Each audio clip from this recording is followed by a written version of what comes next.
Assalamualaikum warahmatullahi wabarakatuh. Perkenalkan, nama saya Sri Wahyuningsi dengan nomor induk mahasiswa yaitu 236151065 dari program studi Tadris Bahasa Indonesia kelas 2B. Video kali ini saya buat untuk memenuhi tugas ujian tengah semester dari Ibu dosen Sri Lestari, Manchester Pendidikan. Angkatan Balai Pustaka atau sering juga disebut dengan Zaman Siti Nurbaya, Wardi 2004 mengatakan bahwa nama Balai Pustaka merujuk pada dua pengertian. Yang pertama yaitu sebagai nama penerbit, yang kedua sebagai suatu nama angkatan dalam sastra Indonesia. Pada akhir abad ke-19, pemerintahan banyak membuka sekolah putra dengan tujuan untuk mendidik pegawai-pegawai rendahan yang dibutuhkan oleh pemerintah Belanda. Pada saat itu banyaknya masyarakat yang pandai membaca maupun menulis. Melihat minat masyarakat yang besar dalam hal membaca maupun menulis, maka pemerintahan Belanda merasa khawatir jika rakyat sempat membaca buku-buku dari luar negeri. Oleh karena itu, pemerintahan membentuk suatu komisi yang diberi nama Komisi for the Influence School and Volkshochschule, atau sering juga disebut Komisi untuk Bacaan Rakyat dan Sekolah-Sekolah Putra. Komisi ini dibentuk pada tanggal 14 September 1908 di bawah pimpinan Dr. G.A.J. Hezwi. Pada tahun 1917 namanya diganti menjadi Balai Pustaka, dan Balai Pustaka kemudian berkembang pesat pada tahun 1920. Adapun hal-hal yang diusahakan oleh Balai Pustaka antara lain, yang pertama yaitu membukukan cerita-cerita rakyat dan cerita-cerita dongeng yang tersebar di kalangan rakyat. Jika tidak dibukukan, maka lama-kelamaan akan hilang. Untuk yang kedua yaitu menerjemahkan sastra Eropa yang bermutu dipandang dari segi sastra. Dengan demikian kita juga dapat berkenan dengan kesusastraan asing. Suwardi mengemukakan bahwa ada 3 tokoh penting dalam pembentukan Balai Pustaka. Yang pertama yaitu ada Nur Sultan Iskandar yang mempunyai karangan berupa yang pertama ada Apa Dayaku, yang kedua yaitu Korban Karena Percintaan, yang ketiga yaitu Salah Pilih. Untuk yang kedua yaitu ada Abdul Muiz, karangannya berupa terkenal karena roman yang berjudul Salah Asuhan yang terbit pada tahun 1928. Roman Salah Asuhan dianggap roman yang sangat menarik pada masa itu. Dalam beberapa hal dianggap lebih sukses dibandingkan Siti Nurbaya. Roman ini juga salah satu roman yang tidak bertemakan kasus kawin paksa. Untuk yang ketiga yaitu ada Marah Rusli. Marah Rusli merupakan penulis Siti Nurbaya yang telah menjadi korban ikon Balai Pustaka. Siti Nurbaya adalah sebuah novel karangan Marah Rusli yang diterbitkan pada tahun 1922. Cerita berkisah tentang seorang wanita Minangkabau yang bernama Siti Nurbaya yang hidup dalam masyarakat tradisional yang konservatif. Ia jatuh cinta dengan seorang pemuda miskin yang bernama Samsul Bahri, namun dipaksa untuk menikah dengan Datuk Margi, seorang pemimpin kaya yang jauh lebih tua dari dirinya. Konflik dalam cerita timbul karena perbedaan kasta sosial dan perjuangan Siti Nurbaya untuk mempertahankan cinta dan martabatnya. Cerita ini memperhatikan konflik antara tradisi dan modernitas, serta menggambarkan kondisi masyarakat Minangkabau pada masa itu. Selanjutnya yaitu Angkatan 30-an atau Angkatan Pujaga Baru. Suwardi 2004 menyebutkan bahwa pada Angkatan Pujaga Baru, kesusastraan Indonesia banyak dipengaruhi oleh karya sastra dalam bahasa Belanda, baik itu dalam puisi maupun dalam bentuk prosa. Angkatan Pujaga Baru adalah segolongan sastrawan yang tersebar di tanah air yang bersama-sama menerbitkan majalah sendiri yang bernama Pujaga Baru. Pada tahun 1933 merupakan tahun terbitnya majalah Pujaga Baru dan juga dianggap sebagai tahun permulaan berdirinya angkatan tersebut. Adapun contoh karya Pujaga Baru yaitu pada novel Belenggu, yaitu novel karya Armij Pane yang diterbitkan pada tahun 1945 70-an. Ceritanya mengisahkan tentang seorang tokoh utama bernama Monang, seorang mahasiswa kedokteran yang hidup di Hindia Belanda pada masa kolonial. Monang terjebak pada konflik internal yang kompleks antara ambisi pribadi, cinta, keluarga, serta masyarakat. Dia jatuh cinta dengan seorang wanita bernama Winke, namun terhalang oleh perbedaan kasta dan strata sosial. Sementara itu, Monang juga menghadapi tekanan dari ayahnya yang ingin dia menikahi wanita pilihan keluarga. Konflik ini menggambarkan perjuangan Monang dalam mencari kebebasan diri dan menjalani hidup sesuai dengan nilai-nilai yang diyakininya, sambil menghadapi belenggu-belenggu sosial dan budaya yang mengikatnya.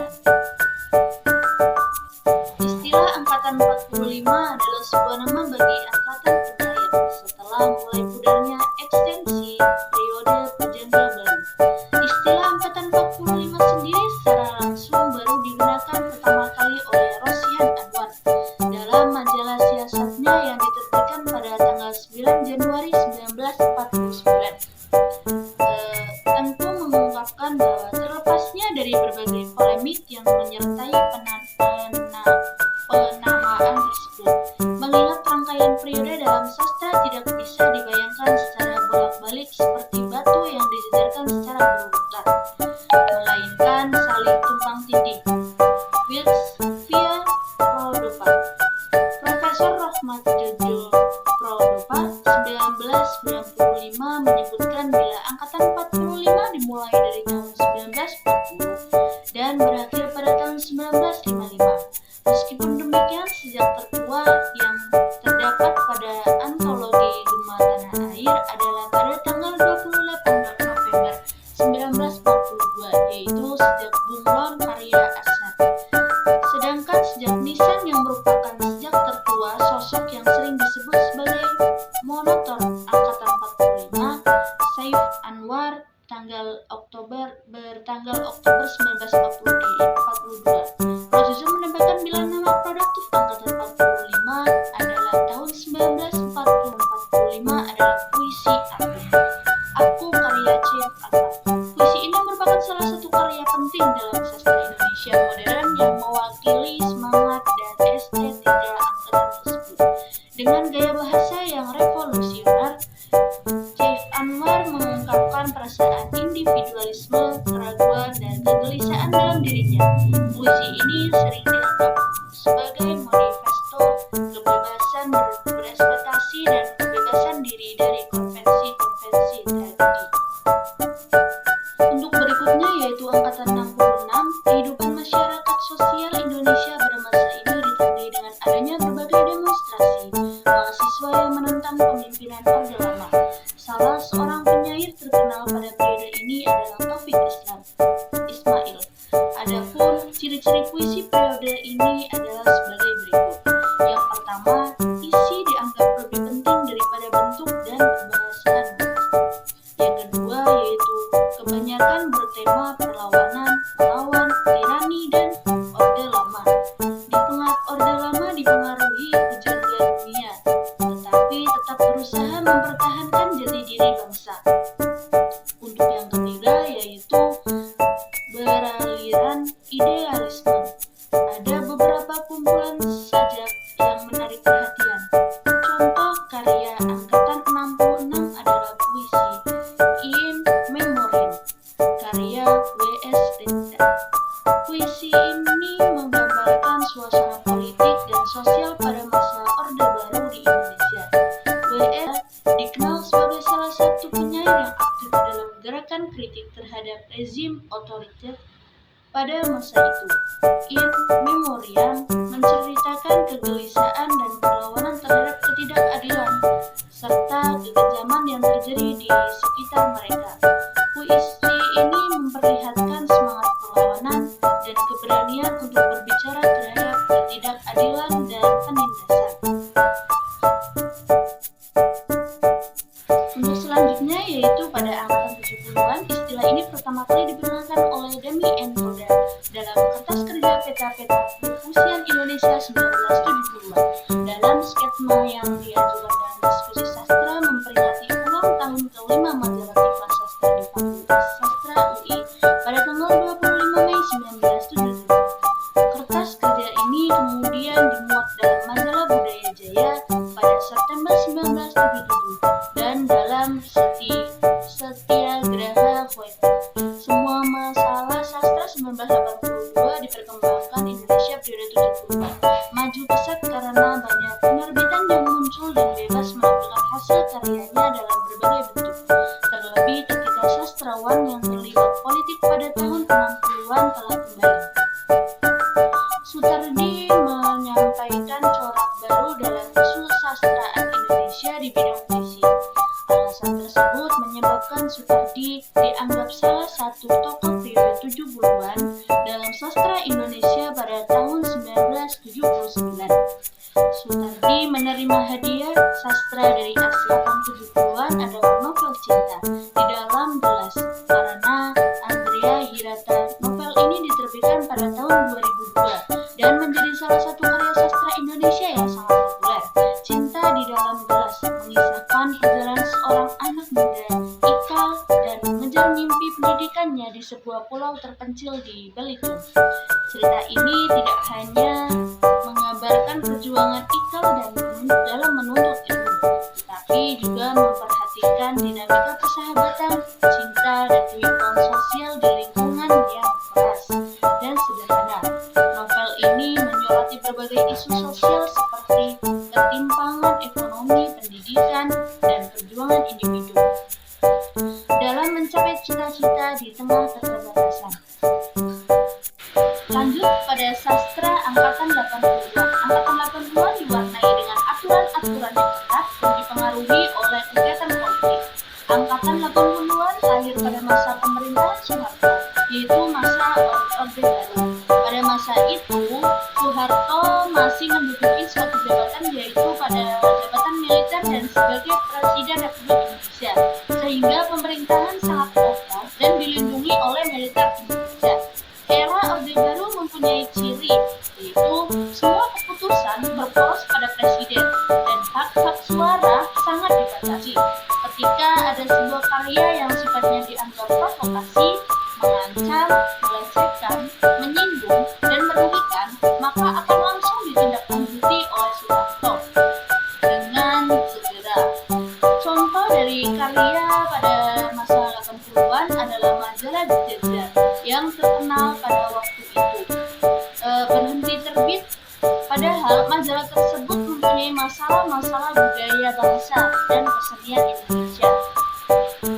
Langsung ke angkatan 90-an, yaitu terjadinya pergeseran kekuasaan politik dari tangan Soeharto ke B.J. Habibie, lalu masuk kepada Kiai Haji Abdurrahman Wahid atau biasa disebut Gus Dur dan Megawati Soekarno Putri.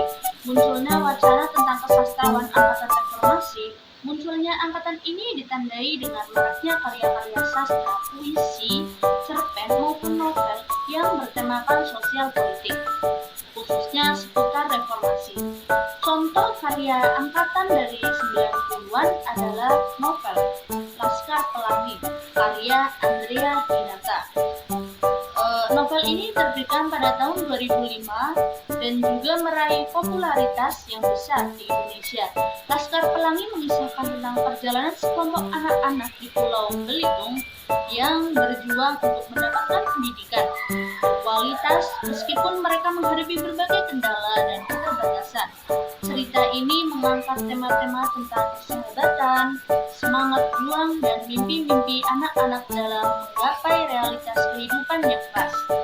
Melalui novel ini, Andrea Hirata tidak hanya menghadirkan gambaran tentang hidup di daerah terpencil di Indonesia, tetapi juga menyampaikan pesan tentang pentingnya pendidikan dan keberanian dalam mengejar cita-cita. Kita lanjutkan pada angkatan 2000-an sampai sekarang. Setelah wacana tentang lahirnya sastra angkatan reformasi muncul, namun tidak berhasil dikukuhkan karena tidak memiliki juru bicara. Ori Layun Rampan pada tahun 2002 melemparkan wacana tentang lahirnya sastrawan angkatan 2000, sebuah buku tebal tentang angkatan 2000 yang disusun dan diterbitkan oleh Gramedia Jakarta pada tahun 2002. Adapun penulis-penulis dari karya sastra angkatan 2000. Yang pertama yaitu ada Ayu Utami yang menuliskan tentang Saman 1998. Dan yang kedua ada Senoa Gumira Adi Dharma yang menuliskan tentang Atas Nama Malam dan Sepotong Senja Untuk Pacarku.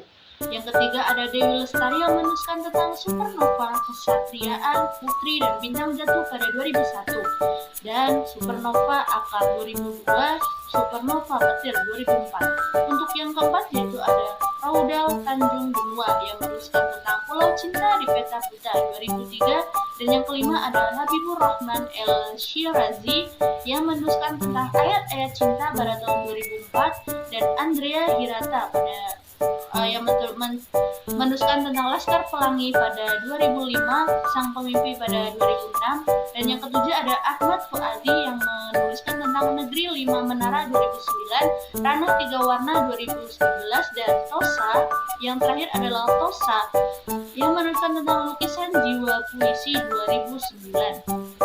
Kita lanjutkan pada sastra siber. Sastra siber merupakan suatu revolusi, sebagaimana internet menjadi revolusi media kedua setelah penemuan mesin cetak Gutenberg dan ketiga setelah kehadiran televisi. Sebelum munculnya sastra siber, dunia sastra Indonesia sendiri telah memiliki beberapa khasan yang terkait dengan keberadaan teknologi media. Antara lain yaitu ada sastra majalah dan yang kedua ada sastra koran dan sebagainya. Ketika biaya publikasi semakin mahal, begitu juga dengan keberadaan sastra koran atau majalah dirasa telah membangun kekayaan sendiri. Internet pun datang, mulai muncul, memanfaatkan teknologi seperti mailing list atau milis atau situs forum diskusi dan ini juga blog. Internet menawarkan iklim kebebasan tanpa sensor. Semua orang boleh memajang karyanya dan semua boleh mengapresiasinya. Contoh karya sastra siber adalah Naum Romanse adalah suatu karya sastra yang diciptakan oleh William Gibson sebagai karya sastra mendefinisikan dan cyberpunk. Novel ini menggambarkan dunia yang diwarnai oleh teknologi canggih, hacking, dan kehidupan di dalam dunia maya. Sekian video dari saya. Apabila ada salah kata, saya mohon maaf. Wabillahi taufik wal hidayah. Wassalamualaikum warahmatullahi wabarakatuh.